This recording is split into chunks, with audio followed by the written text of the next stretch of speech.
is Democrat. And it was at that very moment that she realized that God gave her enough common sense to ask me about my values. Now, don't get me wrong, I was raised to vote Democrat down the ballot. So when I first started, I would say things like, I'm a Republican, but I'm not a conservative. But now I know all too well I am a full-fledged, hardcore conservative, and I'm proud of it. I mean, my favorite saying is I was born black, not Democrat.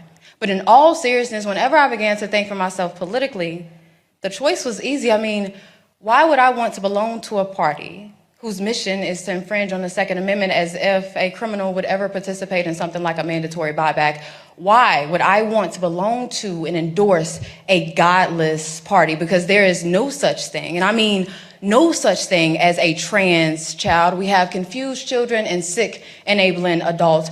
Why would I want to belong to a party that takes pride in shedding innocent blood? Number one, as if that's not what God hates. Number two, as if there's not a black market for baby organs. And number three, as if abortion clinics didn't start in the hood.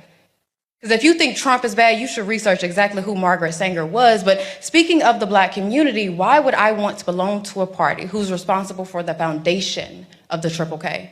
But it's not just that. Supposedly in the 1900s, the party switched, right? But what never changed, what I noticed never changed, is Democrats' love for immigration and how they have always prioritized that over the black community. I mean, imagine every single Democrat leader helping you joke about what a black job is in 2024, exposing your ignorance on 1924 and how imperative the Immigration Act of that year was, how it was all reversed in 1965 with the Hart-Celler Act, how Congress refuses the advice of the Rockefeller Commission and the Hesburgh Commission, and how to this day they refuse to adopt the Barbara Jordan blueprint, validating every single thing that Dr. Claude Anderson spoke of generally, but specifically what Mrs. King spoke of in 1991 with her letter to Congress. Now look, I'm not saying that the Republican Party is perfect.